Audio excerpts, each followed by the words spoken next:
नमो ज्ञानेश्वरा नमो ज्ञानेश्वरा। निवृत्ती उदारा सोपान देवा।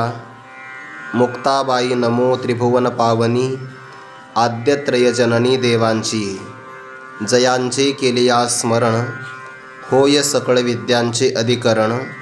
तेचे वंदो श्रीचरण श्री गुरूंचे ते नमस्कारोनी आता। सुहृन्मित्रार्युदासीन मध्यस्थद्वेष्य बंधुषु।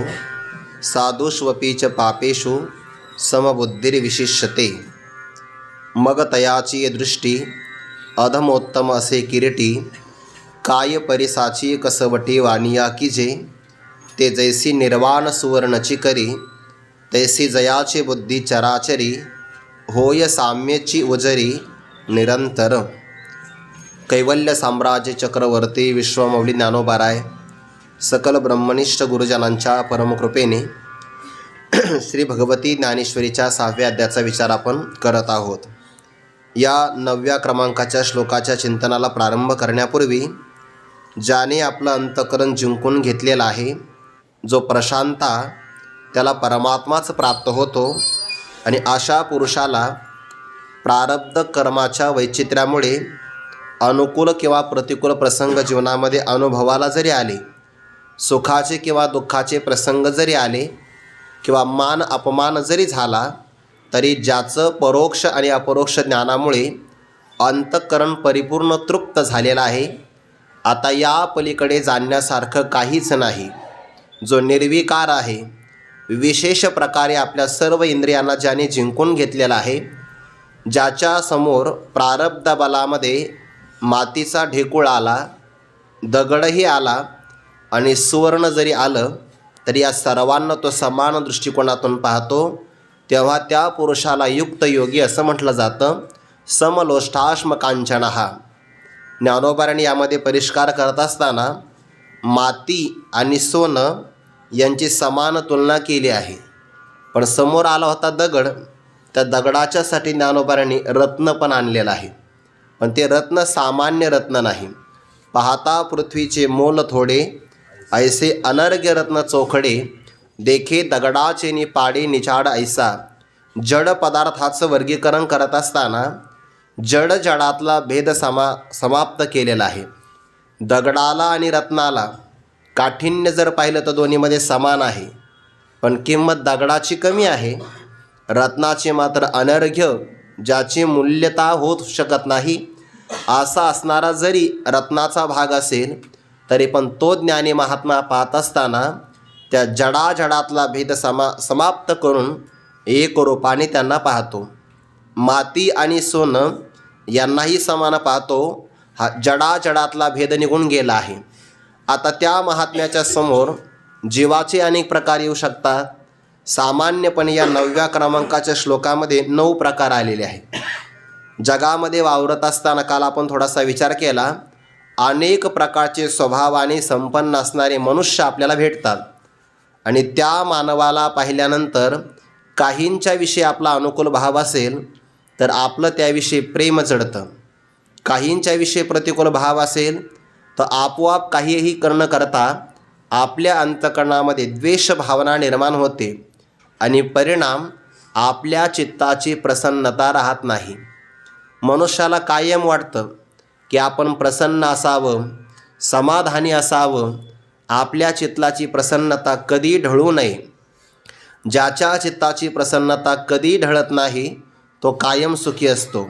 देखे अखंडित प्रसन्नता आथी जेथ चित्ता। ते तरिगणे नाही समजता संसार दुःखा। योगशास्त्रामध्ये 4 प्रकारचे भाव सांगितले आहे। जगामध्ये वावरत असताना 4च माणसं आपल्याला भेटतात, 4 प्रकारचे। एक तर आपल्यापेक्षा संपन्न असतात किंवा आपल्यापेक्षा कमी असतात, गुणाने असो किंवा धनाने असो, किंवा एखादा व्यक्ती पापी असतो आणि एखादा व्यक्ती दुःखी असतो। सामान्यपणे हे 4 माणसं आपल्याला भेटतात। त्यांच्याविषयी योगशास्त्राने प्रतिपक्ष भावना करावी असं सांगितलं आहे।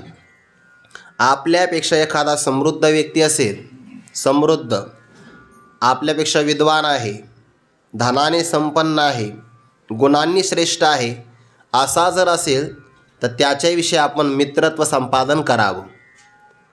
सर्वांच्या बाबतीमध्ये आपण प्रेम करावं. दुष्ट माणसं जर वागत असेल तर उपेक्षा करावी आणि जर एखादा दुःखी व्यक्ती असेल तर त्यावर आपण कृपा करावी. या 4 प्रकारचे भाव 12व्या अध्यायामध्ये आले बघा. अद्वेष्टा सर्वभूतानां मैत्रः करुण एवच निर्ममो निरहंकार समदुःख सुखक्षमी. किंवा भागवतामध्ये या संदर्भाने एक भाग आलेला आहे. तर ध्रुव बाळाला असं वाटलं की जसा आपला सावत्र भाऊ आपल्या वडिलांच्या मांडीवर विराजमान झाला तसं आपणही जावं आपल्या वडिलांच्या मांडीवर जाऊन विराजमान व्हावं. तो आपल्या वडिलांच्या मांडीवर गेला. पण त्या उत्तानपाद नावाच्या राजाला सुरुची नावाची धर्मपत्नी अधिक आवडायची आणि तिचाच मुलगा तो उत्तम आहे. सुनीती नावाची जी पत्नी तिच्यापासून ध्रुव बाळाचा जन्म झाला, पण त्याला ती फार आवडत नसायची. पण मुलगा चांगला आहे. ध्रुव बाळाला असं वाटलं हा सावत्र भाऊ जर वडिलांच्या मांडीवर बसलो आहे तर मीही बसलं पाहिजे की नाही. म्हणून तो दरबारामध्ये गेला. वडिलांनी त्याला पाहिलं, घेतलं, पण जास्त काळ काही तो मांडीवर घेऊ शकला नाही. तेवढ्यात ती सावत्र आई आली. तिने ढकलून दिलं आणि सांगितलं या मांडीवर तुला बसण्याचा अधिकार नाही.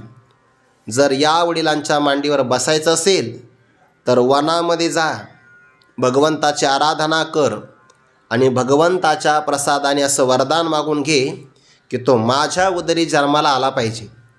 माझ्या उदरातून तुझा जन्म झाला तर तुला या मांडीवर बसता येईल. आता तो क्षत्रियाचा मुलगा आहे. क्षत्रियाला सगळं सहन होतं, अपमान नाही सहन होत. क्षत्रियाला कदाचित एखाद्या प्रसंगाला प्राणत्याग करावासा वाटला, अडचण त्याला ती नाही वाटत. पण संभाविता कुटीचे बोट किंवा संभाविता निस्तेज न जिरे जेवी जाणते नितवचे जे आवे जव अपकीर्ती अंगान पवे आणि सांग पाकेवी निघावे थोनिया संभावितशच्या कीर्तिर्मरणाद तिरिच्यते. तो ध्रुव बाळ होता. रडू आलं त्याला. समाजामध्ये अपमान झाला, अपरिचित माणसामध्ये अपमान झाला तर काही वाटत नाही. पण जिथे सगळे लोक आपल्याला चांगलं ओळखतात अशा मंडपामध्ये जर आपला अपमान झाला तर तो अपमान जिव्हारी लागतो. कल्पना करा ना, एखादं अपरिचित गाव आहे, टाळकरीसुद्धा आपल्या ओळखीचा नाही, तिथे जर आपला अभंग विसरला तर काही वाटत नाही. पण जिथे सगळे लोक आपल्याला विसरतात आणि तिथे जर आपला अपमान झाला तर तो जिव्हारी लागतो आहे. असा अपमान भगवंताचा पण झाला आहे बरं. आगा राजसूय यागाची सभासदी देखता त्रिभुवनांची मांदी कैसा शतधा दुर्वाक्य शब्दी निस्तेजेलाशी. या ओवीतलं एक ना एक पद महत्त्वाचं आहे बरं. ज्ञानोबारा म्हणतात राजसूय नावाचा यज्ञ होता.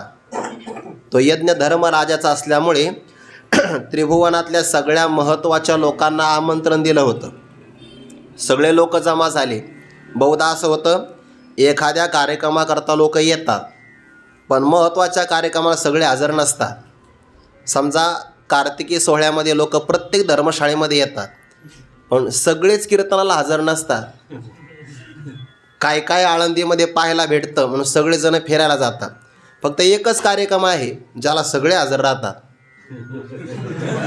एकच आहे, एकच, आणि त्याची वेळ सगळ्यांना माहिती असते. पण तिथं तसं नाही झालं. ज्ञानोबारा म्हणतात राजसूय यागाची सभासदी देखता त्रिभुवनांची मांदी. सगळ्या त्रैलोक्यातले सगळे लोक पाहत होते आणि ते सगळे पाहत असताना त्या शिशुपालाने भगवंताचा भरसभेमध्ये कैसा शतधा दुर्वाक्य शब्दी निस्तेजेलाशी. या प्रमाणावरून असं कळतंय की शिशुपालाने भगवंताला 100 शिव्या सभेतच दिल्या आहे. शतधा, पुन्हा सामान्य नाही, दुर्वाक्य शब्दी निस्तेजेलाशी. इतका भगवंताचा अपमान झाला सभासद पाहत असताना. तसा ध्रुव बाळाचाही झाला. तो निघाला ना आपल्या आईकडे आला.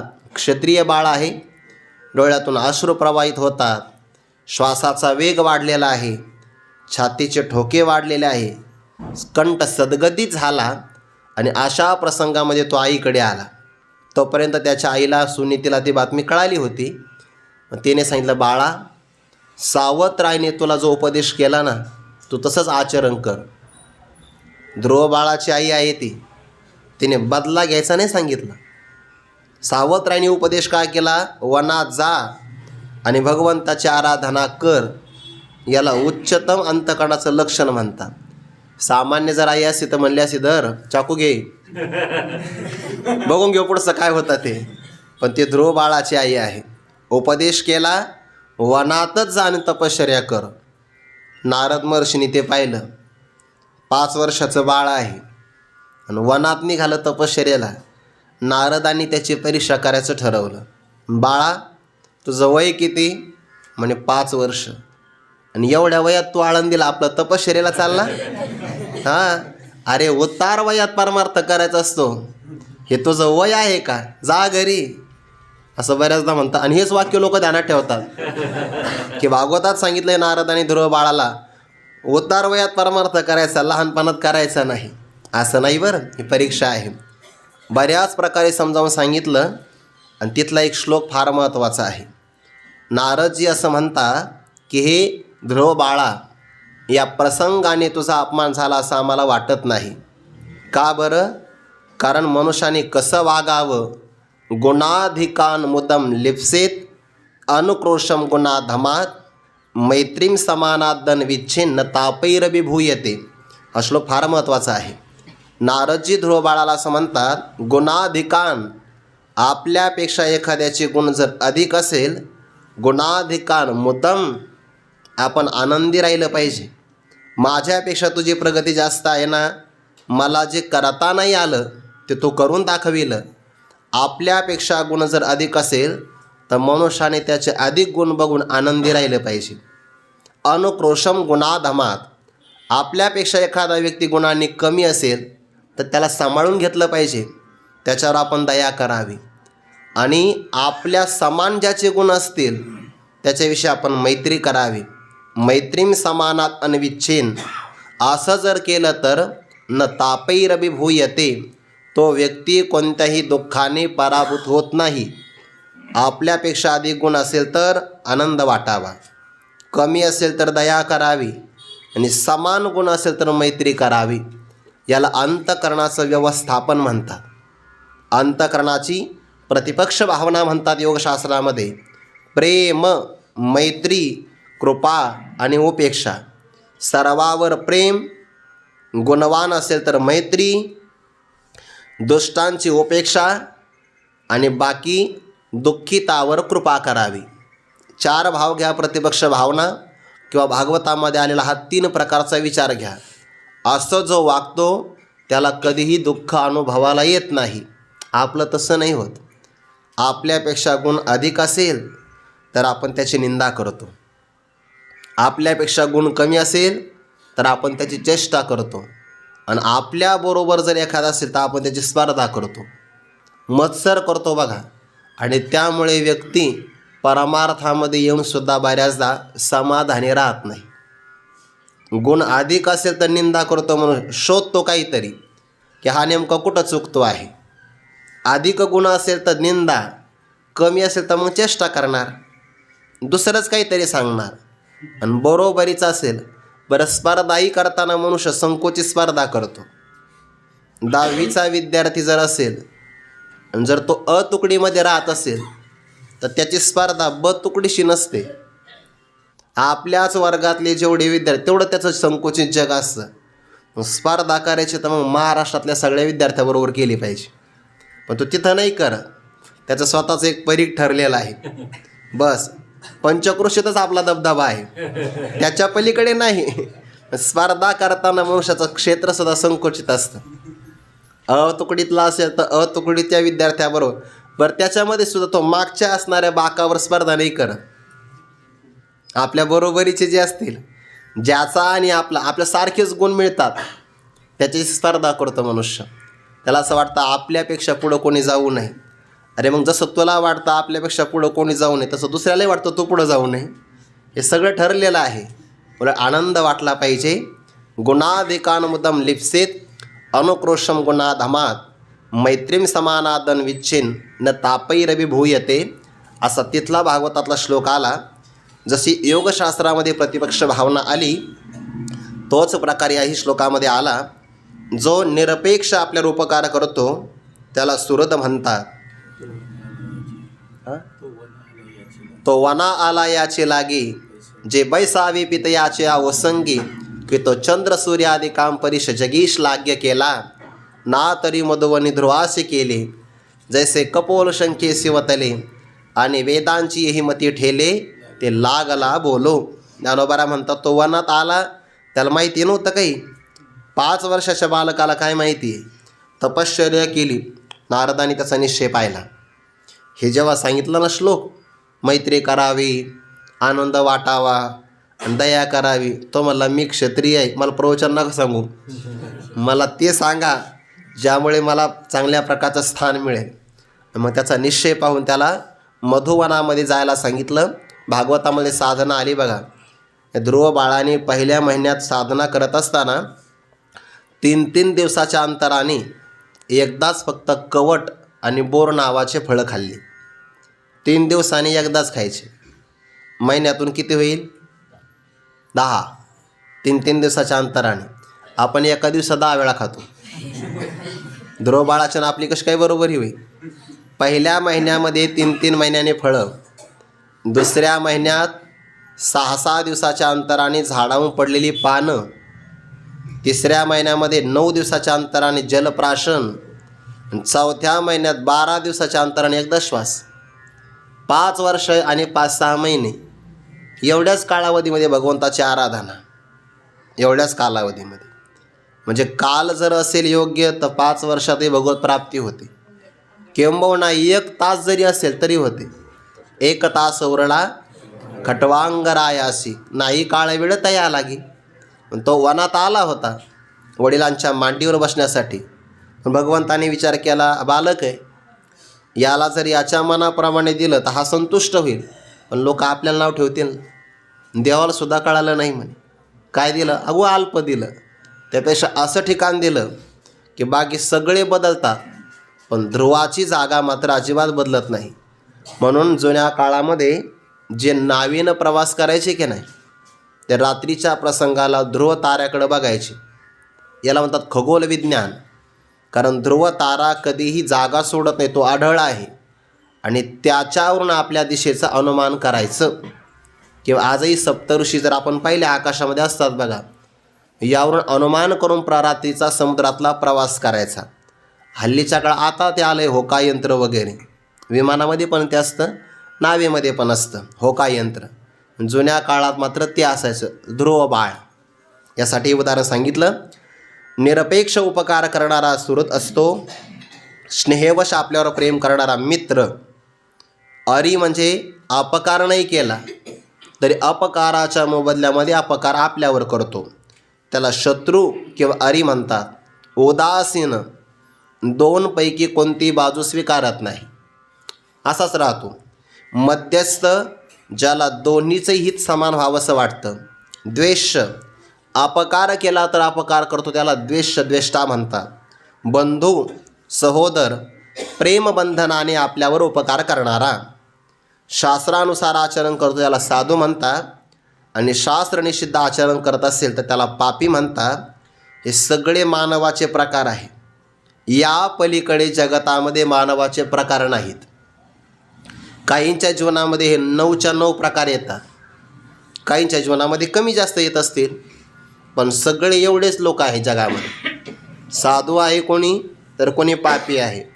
बंधू, द्वेष्टा, मध्यस्थ, उदासीन, अरी म्हणजे शत्रू, मित्र आणि सुहृद. सुहृद शब्दामध्ये भगवंत, संत आणि श्रीगुरू आहे. काही अपेक्षा नाही, पण निष्काम पद्धतीनं ते आपल्याला उपकार करतात.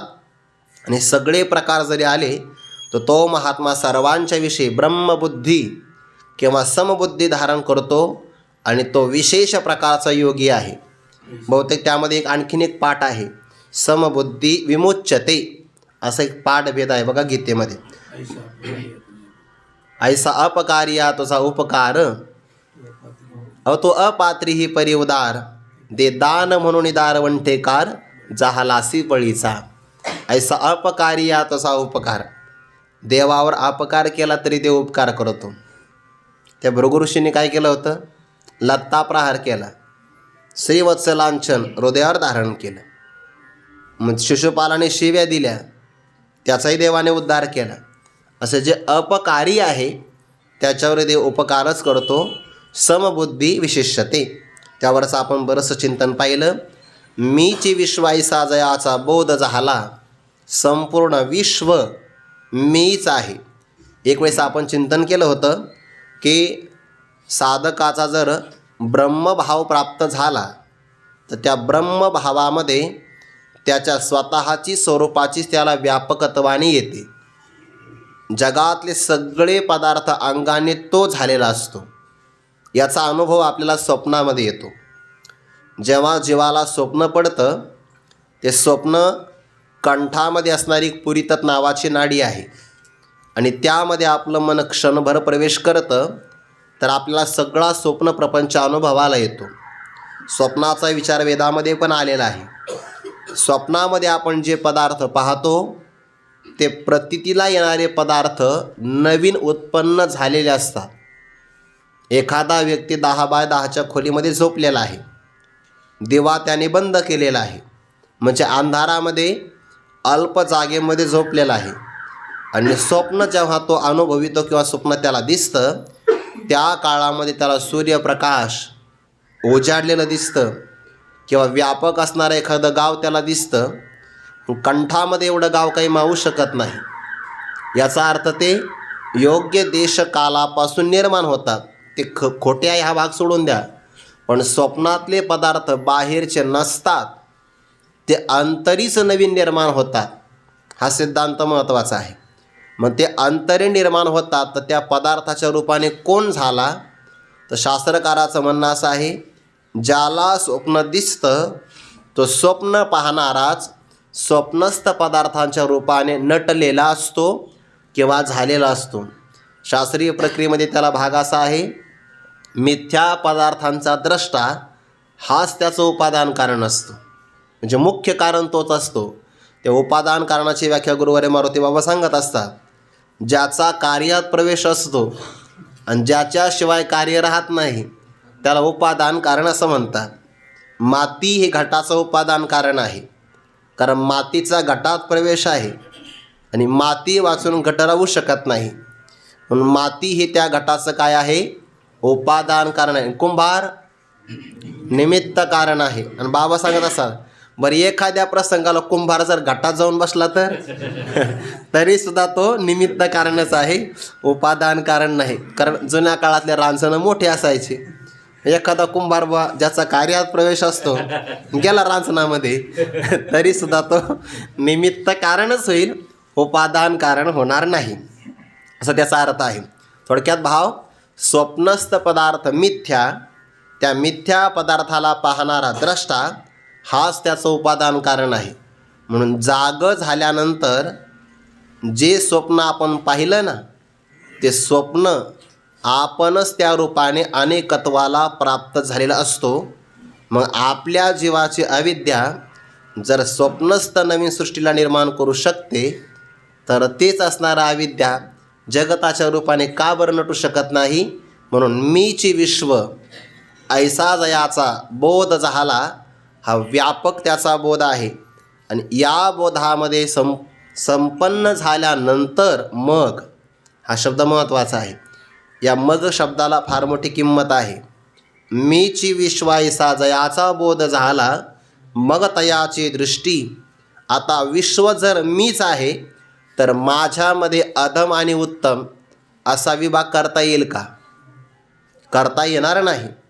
आपल्या शरीरामध्ये उजवाही हात आहे, आपल्या शरीरामध्ये डावाही हात आहे, आपल्या शरीरामध्ये उजवाही डोळा आहे, डावाही डोळा आहे. पण या संबंधाने त्या डोळ्यावर आपण विषमतेचा कोणताही भाव आणत नाही. उजवा कान आहे, डावाही कान आहे, किंवा उजवं शरीर आहे, डावही शरीर आहे, ते आपलं शरीर आहे. त्याचं ज्याप्रमाणे आपण ताडण करत नाही, तसं मीच संपूर्ण विश्व आहे. तर मग माझ्यामध्ये अधम आणि उत्तम असा विभाग कसा काय राहील? ही दृष्टी आहे बरं, ही ज्ञानदृष्टी आहे. आणि या ज्ञानदृष्टीमध्ये म्हणून तयाची दिठी, तयाची दृष्टी, त्या महात्म्याच्या या ज्ञानदृष्टीने अधम आणि उत्तम असे अर्थात नसे. त्याच्या दृष्टिकोनातून अधम आणि उत्तम असा कोणताही भाग नाही. नारदजी वाट पाडा कोळीको त्यालाही उपदेश करतात, ध्रुव बाळालाही उपदेश करतात, जरासंधाला उपदेश करतात, कंसालाही उपदेश करतात, हिरण्यकश्यपूलाही उपदेश करतात. नाथ महाराजांनी भागवतामध्ये म्हटलं आहे की देवाचा अवतार होय, दासा सुखदैत्या भये, ते तही ऐसे विषम आहे, हे न समाये तुझ माझी. जरासंध कृष्णाचा वैरी, तुझे चाल त्याचे घरी. कृष्णाचे सभे माझारी, आपतत्वे थोरी पै तुझी. नाम घेऊन दी देवाचे, हे बिरुद हिरण्यकश्यपूचे, त्याशी कीर्तन तुझे रुचे. म्हणजे नारदांचं बघ असं आहे, हिरण्यकश्यपूने राज्यामध्ये बंदी घातली होती, अजिबात देवाचं नाव घ्यायचं नाही असं हिरण्यकश्यपूचं आदेश. पण त्याच्या सभेमध्ये नारदांचं कीर्तन. काही काही लोक असे असतात बघा, जे तर कोणाचं चालत नाही त्यांचं पटतं, देवाचं नाव अजिबात घे. आता नारदांनी मध्यंतरी विठ्ठल विठ्ठल म्हणलंच असेल ना, नाही प्रमाण आठवलं एखादं तर भजन करण्या म्हणलंच असेल की नाही, देवाचं नाव घेऊ द्यायचं नाही. पण नारदांचं कीर्तन मात्र हिरण्यकश्यपूला आवडायचं का? नारदांच्या दृष्टीमध्ये अधम आणि उत्तम असा भाग नाही. व्यास महर्षी ज्ञानी आहे, त्यांनाही उपदेश नारदजी करतात. आणि ध्रुव बाळ भक्त प्रल्हाद अज्ञानी आहे बालक, त्यांनाही उपदेश करतात. मग तयाची दृष्टी अधमोत्तम असे किरटी, काय परिसाची कसवटी वानिया कीजे. सोन्याचं कस लावण्यासाठी सोन्याचं पहिल्यांदा ताडण करतात, त्यावर आम्ल परीक्षण दुसरी कसोटी आहे, अग्नीमध्ये तापवतात.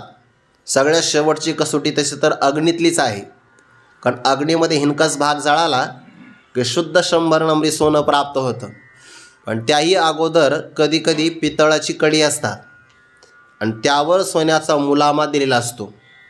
कसोटीचा जो दगड असतो त्यावर ते सोनं घासलं की त्याचा मुलामा निघून जातो आणि आतलं पितळ आपल्या दृष्टीला पडतं. मग त्या कसोटीचा दगड त्याच्यावर सोन्याला घासलं की मग उत्तम, मध्यम आणि कनिष्ठ असे 3 वाण म्हणजे प्रकार सापडतात आपल्याला. पण कसोटीचा दगड म्हणून एखाद्याने परिसच आणला आणि परिस नावाच्या दगडावर, म्हणजे याचा वाण पहा बरं कोणता आहे नेमका, उत्तम, मध्यम, कनिष्ठ आहे असं म्हणून जर त्यावर ते अलंकार घासण्याचा प्रयत्न केला तर जरी ते पितळ असेल किंवा कनिष्ठ प्रतीचं सोनं असेल, पण परिसाला लागल्याबरोबर त्याचं उत्तम सोनं होतं. जो परिस लोखंडाचं सोनं करतो तो कनिष्ठ, मध्यम यांना कनिष्ठ आणि मध्यम कसं काय राहू देईल.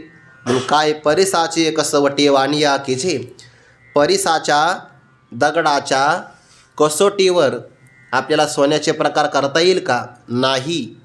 जसं परिसाच्या दृष्टिकोनातून सगळं उत्तम सोनं आहे, तसं या महात्म्याच्या दृष्टीमध्ये अधमोत्तमाला जागा नाही, संपूर्ण ब्रह्मबुद्धीच आहे.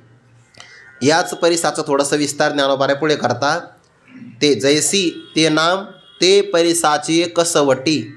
ज्ञानेश्वरीमध्ये सर्वनाम जर लागले ना तर अर्थ लागतात बरं. आणि सर्वनाम व्याकरणच फार महत्त्वाचं आहे. म्हणून पहिल्यांदा मनुष्याने व्याकरण मुखम प्रोक्तम असं म्हटलं आहे. शास्त्रामध्ये प्रवेश करायचा असेल ना तर व्याकरण शिकलं पाहिजे बघा. मराठी व्याकरणही शिकलं पाहिजे आणि संस्कृत व्याकरणही शिकलं पाहिजे. शिकवणारी मंडळी आहेत इथं, शिकलं पाहिजे.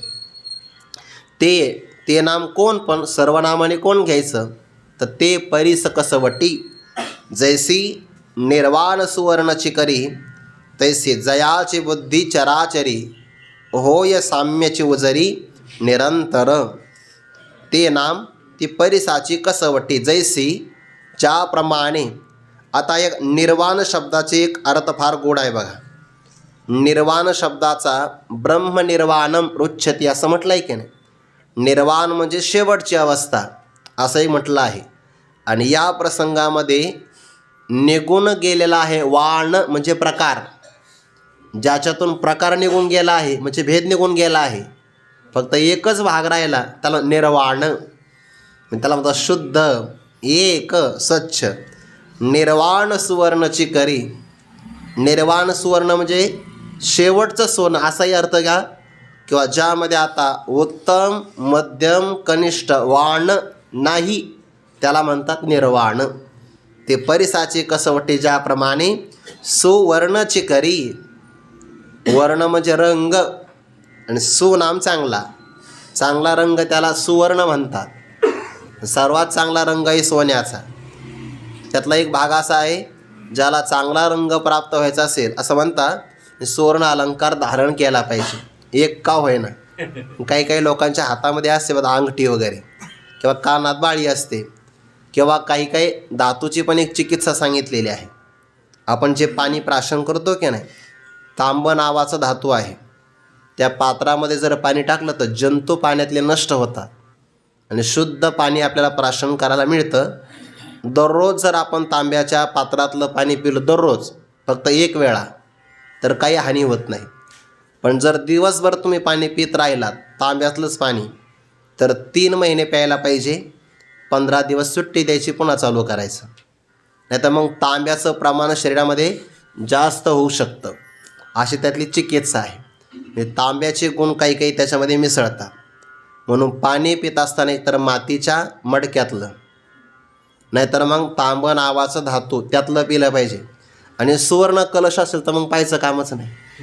ऐकून ठेवा फक्त. सुवर्ण कलशातलं असं म्हणतात, हिवाळ्याच्या दिवसामध्ये सुवर्ण कलशातलं पाणी पिवावं, कारण सोन्यामध्ये उष्णता आहे, ते पाणी चांगलं आहे. पावसाळ्याच्या दिवसामध्ये तांब्याच्या भांड्यातलं पाणी प्यावं, ते निर्जंतुक राहतं.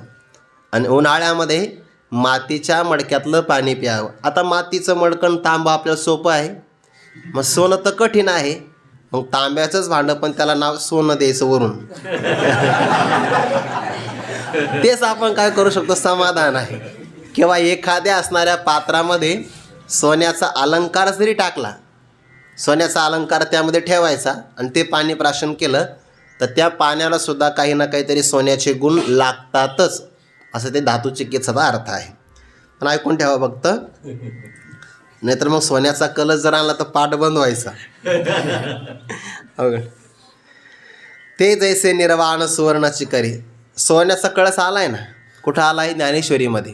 ज्ञानोबारा म्हणता, निर्वाळुनी कनके भरिला गांगे पियुखे तया कलशाची आसारेखे शौचाशी. ज्ञानोबाची श्रीमंती आहे. शुद्ध सोन्याचा कलश तयार केला आणि त्यामध्ये पुन्हा गंगेचं पाणी ओतलं आहे. जसं तो आतून बाहेरून स्वच्छ आणि पवित्र आहे, तसं महात्म्याचं जीवन असतं. आलं की नाही सोनं? जी जी कल्पना आपल्या मनात असेल ती सगळी ज्ञानेश्वरीत आलेली आहे. ज्ञानेश्वरीतल्या कल्पना इतक्या सुंदर आहेत, म्हणजे ते ऐकल्या तरी आनंद वाटतो. नाही आपल्याकडे सुवर्ण कळश, पण आलं ज्ञानेश्वरीमध्ये कल्पनासुद्धा. ते जैसे निर्वाण सुवर्णची करी, ते ज्याप्रमाणे परिसाची कसवटी शुद्ध सोनंच करतं, त्यामध्ये कोणताही भाग राहू देत नाही. हे झालं उदाहरण. परिसाची कसवटी वाणिया कीजे, ते जैसे निर्वाण सुवर्णची करी. दृष्टांत संपला. आता सिद्धांताला प्रारंभ. तैसी त्याप्रमाणे म्हणजे काय? परिसाच्या कसवटीप्रमाणे जयाची बुद्धी, ज्या महात्म्याची अंतकरण निश्चय करणारी वृत्ती, ज्याला बुद्धी म्हणतात, आणि ती बुद्धी चर आणि अचर म्हणजे चालणारे आणि स्थिर राहणारे पदार्थ, याला स्थावर जंगम असं म्हणतात. या संपूर्ण चराचर जगतामध्ये पाहत असताना निरंतर साम्यची ओझरी होय. निरंतर म्हणजे कायम. ओझरी शब्दाचा अर्थ होतो उत्कर्ष किंवा त्यालाच प्रकाश असा पण अर्थ म्हणतात, किंवा स्वच्छ, स्पष्ट, निर्मळ असा अर्थ होतो. ज्या महापुरुषाची बुद्धी चराचर जगताकडे पाहत असताना त्या बुद्धीला काय दिसतं? ओझरी म्हणजे स्वच्छ, साम्यची. स्वच्छ, स्पष्ट, निर्मळ, साम्यच कायम अनुभवाला येतं. साम्य कशाला म्हणतात?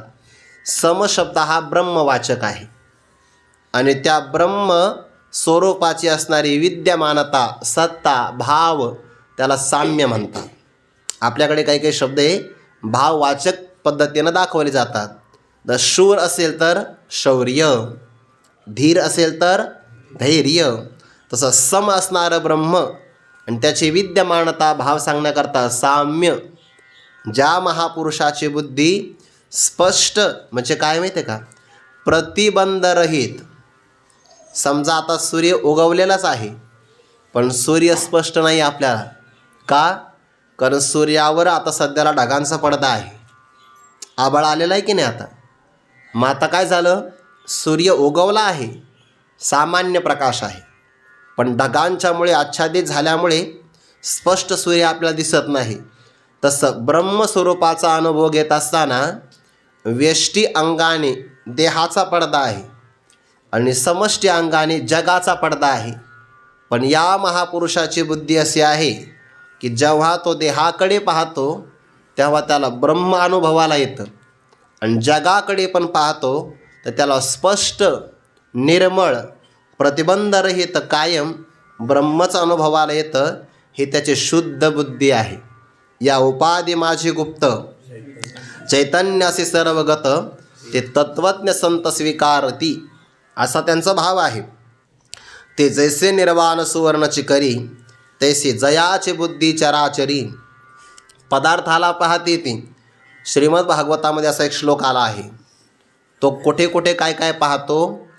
खम वायुमग्नी सलिलम महिंच, ज्योतिंशी सत्वानी दिशोद्रुमादीन, सरिस समुद्रांश हरे शरीरम, यत्किंच भूतम प्रणमित अनन्यः. श्लोक फार गोड आहे. तो पंचमहाभूतांकडे, नक्षत्र तारंकाकडे, सरिस समुद्र, वृक्षवेली लता, हे सगळं माझ्या देवाचं शरीरच आहे असं म्हणून सगळ्यांना नमस्कार करतो. किंवा 9व्या अध्यायामध्ये आदि ब्रह्मा करुणी, शेवटी मशक धरुणी, माझी समस्त हे जाणवणे स्वरूप माझे.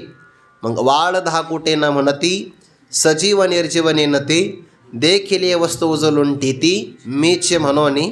हा त्या महात्म्याचा अनुभव आहे. ऐसी तैसी जयाची बुद्धी चराचरी, होय साम्याची उजरी निरंतर. काय अनुभव आहे?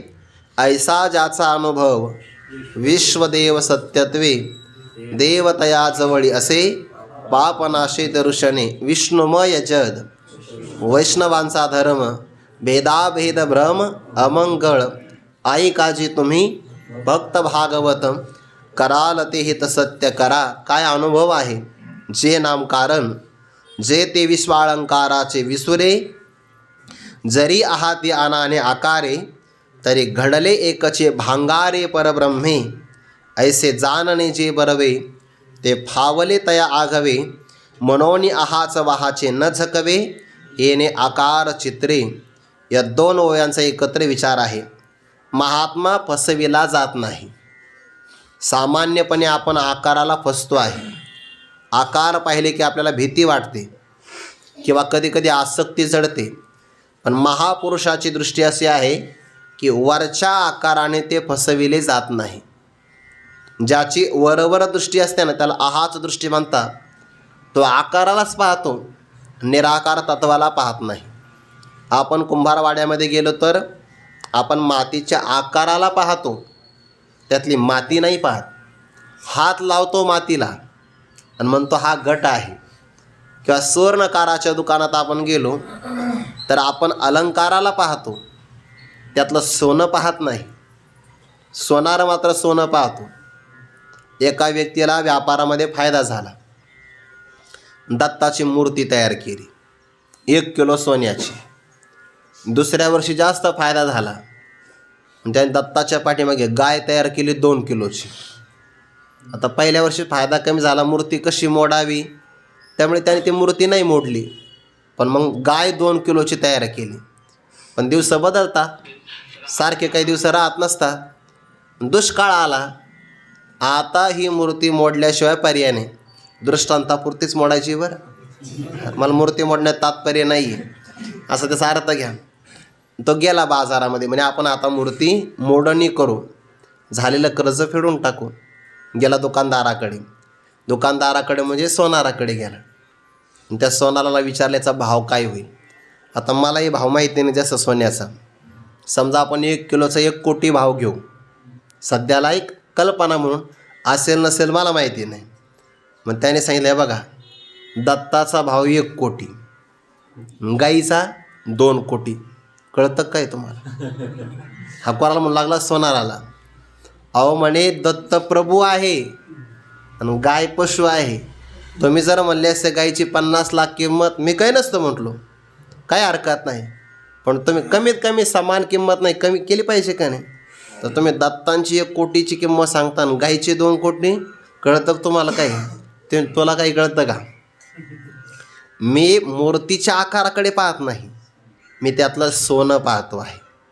माझी दृष्टी सोन्यावर आहे आणि तुझी दृष्टी त्या अलंकारावर किंवा आकारावर आहे. सामान्य पुरुष आकाराला पाहून फसतो आणि महात्मा आकाराकडे पाहत नाही. आकाराच्या पाठीमागे असणारं जे निराकार तत्व त्याला पाहतो. अलंकारपणे झाकले बाळका सोने का वाया गेले, तैसे नामरूपी दुरावले अद्वैत जया. राजसी ज्ञानाचा पुढे 18व्या अध्यायामध्ये प्रकार येतो आहे. ज्याप्रमाणे अलंकार पाहिला की बाळकाच्या दृष्टिकोनातून सोनं झाकलं गेलं आहे. वास्तविक ज्या प्रसंगाला ज्या कालामध्ये अलंकाराला पाहतो त्याही काळात सोनं असतं. सोनं कोणत्या काळात नाही बरं? सोनं सर्व काळात आहे. अलंकाराच्या अगोदरही सोनं, अलंकारातही सोनं, आणि अलंकाराची आठवणी झाली तरी सोनं. का सुवर्णाहुनी आणे लेणे गमते भिन्ने, पाहिजे तव सोने आघवेची ते. सुवर्णापेक्षा अलंकार काय वेगळा आहे का? म्हणतोय आपण अलंकार आहे, पण असायला मात्र ते सोनं आहे. ज्याप्रमाणे अलंकाराच्या अगोदर सोनं, अलंकारातही सोनं, उर्वरित काळात नंतरही सोनंच आहे, तसं जगत उत्पत्तीच्या पूर्वी सदैव सौम्य इदमग्र आसीत एकमेवाद्वितीयम ब्रह्म अगोदर आहे. जगताची प्रतीती येत असताना सुद्धा अधिष्ठान रूपाने परब्रह्मच आहे. आणि प्रलय काळामध्ये जेव्हा संपूर्ण सृष्टीचा नाश किंवा बाध होतो त्याही काळामध्ये परब्रह्मच अवशिष्ट राहतं. तिन्ही काळात जे राहतं ते खरं आहे, आणि जे मधल्या काळात एकाच काळात असतं 2 काळात नसतं ते खोटं आहे. अलंकार खोटा, सोनं खरं आहे. मातीचा आकार खोटा, माती खरी आहे. तसा जगताचा आकार आगमापायी आहे. तोही आपल्या मनकल्पनेतलाच आहे, आपली कल्पनाच आहे ती. तैसी ई निर्मळ माझ्या स्वरूपी, जो भूत भावना आरोपी, तयाशी तयाच्या संकल्पी भूताभासो असे, तेच कल्पिते प्रकृती पुरे, तरी भूताभासो आधीच सरे, मग स्वरूपवरी एक सरे निखळ माझी.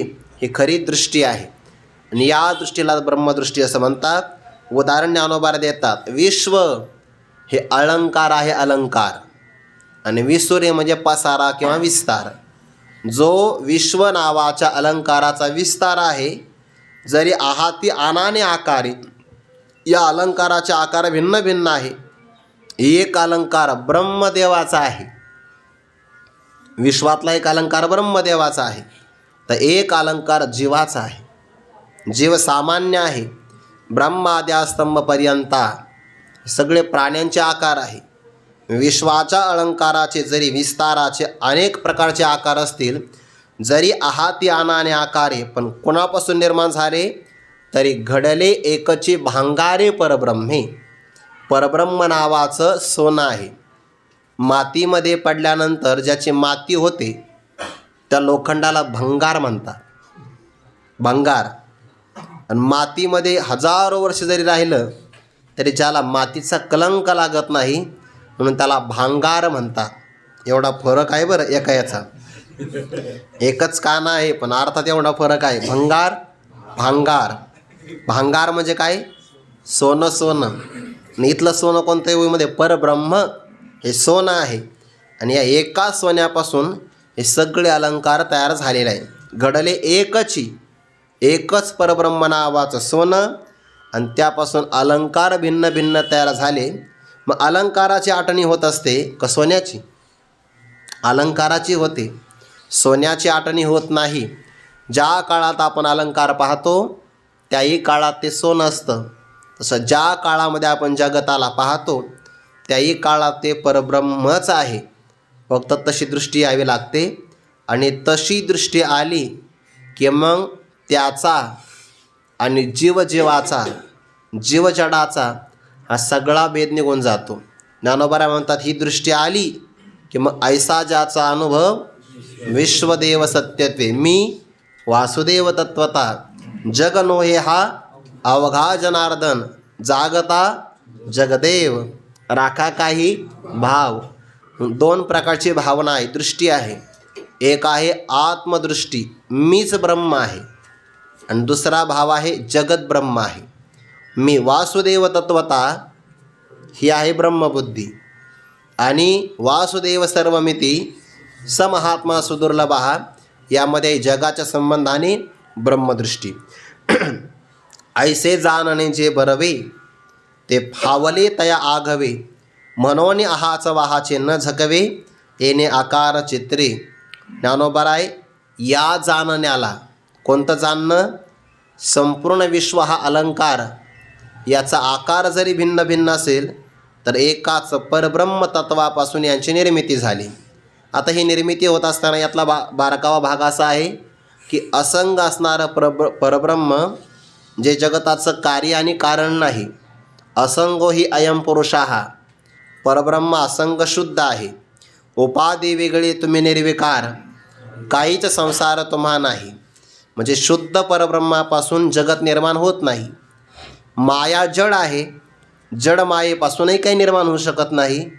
पण जड मायेला, मायेचा उपाधी परब्रह्माला प्राप्त झाला की तिथं परब्रह्माला ईश्वर असं नाव येतं, आणि मग त्या ईश्वरापासून संकल्प होतो एकोहम बहुश्याम प्रजा एय, आणि मग तो एकच परमात्मा एकलेन कंठेची म्हणून या येणे केले निर्माण 14 भुवने गगनचंद्र मेघ सूर्य तारांगणे 5 महाभूते भौतिके भिन्ने भिन्ने वो ऐसा लाघव्या मायासूत्रधारी. मायासूत्र म्हटले बा, माया नावाचं सूत्र धारण करणारा असंग परब्रह्म जगताचं कार्य आणि कारण नाही. जड मायाही जगताला कारण होऊ शकत नाही. पण त्या मायेचा उपाधी स्वीकार केल्यानंतर ईश्वर भावाला की मग येतो वा इमानी भूतानी जायन्ते येन जातानी जीवंती यत्प्रयन्ति विसंविशन्ति तद्विजिज्ञासस्व तद्ब्रह्मेती. त्या परब्रह्मापासून हे सगळं निर्माण होतं, म्हणजे ईश्वरापासून. आणि ईश्वरच किंवा ब्रह्मच कारणवाद आहे. जड कारणवाद शास्त्रामध्ये मानलेला नाही. काही शास्त्रकारांनी मानला तो भाग वेगळा आहे. वेदांत शास्त्रामध्ये मात्र जन्माद्यशयतः या सूत्रानुसार ब्रह्मच जगताचं कारण आहे आणि जग हे त्याचं विवर्त आहे. हे सुवर्ण अलंकाराचं उदाहरण जे आहे ना, परिणामवादामध्ये पण चालतं, विवर्तवादामध्ये पण चालतं आहे. ऐसे जाणणे जे बरवे, या जाणण्याला बरव जाणणं म्हणतात. ज्ञानोबा हा बरवा शब्द वापरतात ना, ते ज्ञान पैगा बरवे, तिथं पण हा शब्द आला आहे. आणि इथं ऐसे जाणणे जे बरवे, हे सगळ्यात चांगलं जाणणं आहे. कोणतं जाणणं? ज्या जाणण्यामध्ये एकत्वाची अनुभूती येते. आकार अनेक का असेना, आकाराचा अनेकत्व बुद्धीवर येत नाही, फक्त निराकार असणारं परब्रह्म अनुभवाला येतं. असं जे जाणणं आहे त्या जाणण्याला बरव असं म्हणतात. विद्यमान काळामध्ये जे काही शिक्षण घेतलं जातं त्यामध्ये भेदाचा विस्तार आहे का अभेदाची प्राप्ती आहे? भेदाचा विस्तार आहे. आणि भेदाचा कितीही विस्तार जर केला तरी मानव मात्राला सुखाची समाधानाची प्राप्ती अगदी प्रलय काळ जरी झाला तरी होऊ शकत नाही. समाधानाचा एकच भाग आहे अभेद. आकार आपले भिन्न भिन्न असू द्या, आणि आकार कुठं भिन्न नाही, सगळ्यामध्ये आकार भिन्न आहे. साधा तांदूळ जरी घेतला तर तांदळामध्ये सुद्धा भेद आहे की नाही? तांदूळ फक्त एक आहे नावाने, पण त्यात प्रकार इंद्रायणी, कोलम, तुकडा, बासमती एवढेच आपल्याला माहिती आहे. पण त्याच्यात भेद आहे की नाही? गव्हातही प्रकार आहे, मानवात काही नसणार, सगळे प्रकार आहे, पण हे आकार भिन्न भिन्न आहे. यांच्यातलं तत्व मात्र एक आहे. ऐसे जाण जे बरवे ते फावले तया आघवे. ते सर्वच्या सर्व ज्ञान त्याला हस्तगत झालं. ज्या ज्ञानात संशय नाही अन विपर्यय नाही त्याला म्हणतात परिपूर्ण ज्ञान त्याला प्राप्त झालं. परिणाम म्हणून आहाच वाहाचे न झकवे येणे आकार चित्रे. या आकाराचं जे चित्र आहे, आकार चित्रे, ते वरवरचं आहे. आहाच वाहाचे म्हणजे चित्र विचित्र असणारे विश्वाच्या रचनेचा जो आकार आहे त्या आकाराने तो फसला जात नाही. म्हणजे भगवान परमात्मा कोणत्याही आकारात जरी आला तरी तो महात्मा फसत नाही. देवाचा पहिला अवतार आहे मत्स्य अवतार. आहाच वाहाचे न झकवे येणे आकार चित्रे. नंतर आहे कूर्म अवतार. न फसवे, तो फसविला जात नाही. आणखीन काही चिंतन करायचं त्या संबंधाने, तो विचार आपण उद्या पाहू. पुंडलिक वरदाहरी विठ्ठल श्री ज्ञानदेव तुकाराम माऊली ज्ञानेश्वर महाराज की जय. जगद्गुरु तुकाराम महाराज की जय. सद्गुरु जोग महाराज की जय.